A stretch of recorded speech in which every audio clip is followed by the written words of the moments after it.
There are many theories about what Brexit meant for the people who voted for it. Perhaps it was control of our borders, control of our money, or the principle of UK courts deciding major constitutional issues. For some, it may have been an insurance policy against ever being a member of the United States of Europe, joining a single European army, or adopting the euro as our currency. I suspect that Brexit meant different things to different people. But there is one abiding theme around which the majority who voted in the biggest plebiscite in history are united. To a man and to a woman, Brexit was about sovereignty. A desire that all of the policies, big and small, that affect our lives directly and indirectly are conceived on these shores and legislated via our national parliament and policed by our own courts. Not too much to ask, countries deciding what happens to them. The national interest and all that. Those were the days. There's nothing wrong with the European Court of Human Rights per se. It was co-created in 1959 by Winston Churchill and is still populated in part by British judges. It was, of course, designed with Germany in mind to stop another Hitler. While the court is not an EU body, parts of the Brexit deal were predicated upon continued membership of the convention. However, it all went wrong, surprise, surprise, under the leadership of one Tony Blair. Tony Blair oversaw the passing of the Human Rights Act, incorporating the European Convention on Human Rights into domestic law, which set the dangerous precedent of an international body overruling our institutions, which is why we must now urgently consider repealing it. We must have world-class human rights, which are, of course, a very British idea. But they must be compatible with our constitution and the supremacy of our courts and parliament.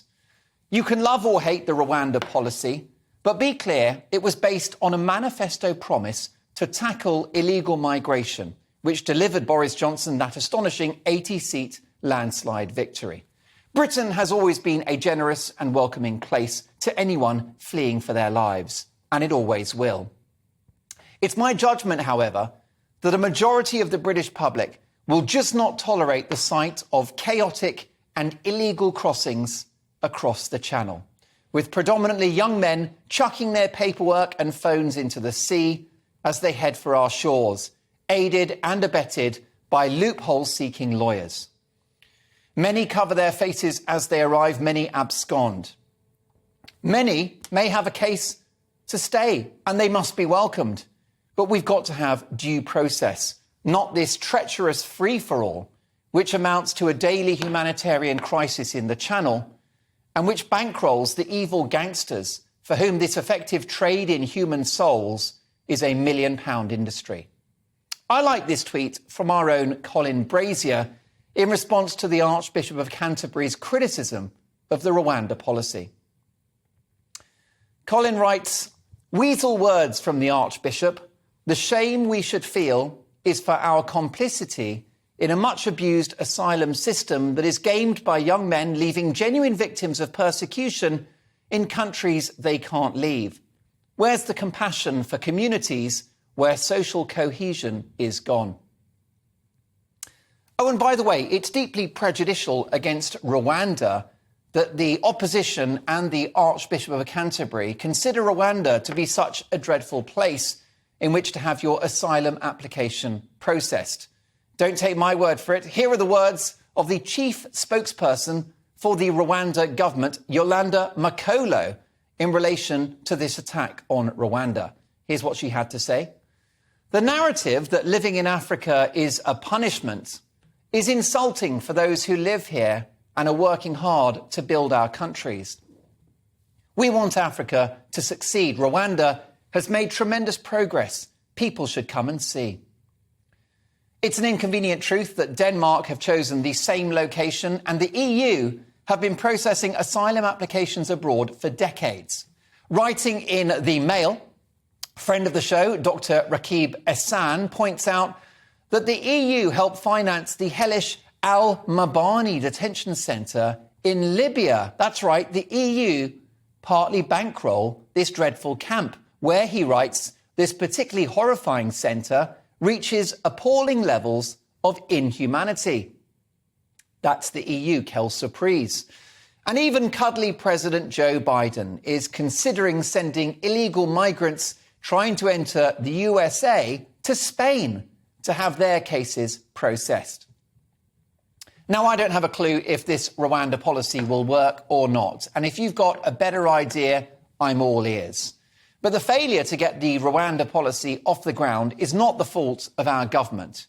It's the fault of politicised lawyers no one voted for, a recalcitrant civil service no one voted for, an Archbishop of Canterbury no one voted for, and a Her Majesty's opposition who not enough people voted for to be able to form a government at the last election. I long for a time when governments got to do the things they were actually elected to do. We flirted with a democratic crisis with talk of a second Brexit referendum, and we're now staring down the barrel of a major constitutional crisis. As columnist Alistair Heath points out in The Telegraph this week, even the Supreme Court agreed that there was no reason why the plane to Rwanda couldn't take off. But then the judges in Strasbourg swept in, reminding Britain that it isn't in charge. Funny, isn't it? It normally takes European courts months and years to reach a verdict. Surprising how it took just a few hours when it meant sticking it to Britain.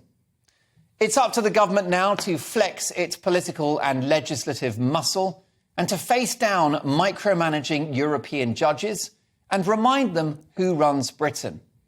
If we have to, we should scrap all of these agreements. Anything which fundamentally threatens national sovereignty is not fit for purpose. If the will of the people is threatened in a sustained way, this doesn't end well. A majority who voted in the referendum voted to take back control, and this is not what taking back control looks like. In terms of this ridiculous Brussels verdict, the law's an ass. Blocking British laws is a pony idea, and this European court is a donkey that should be put out to pasture. Nay, nay, and thrice nay.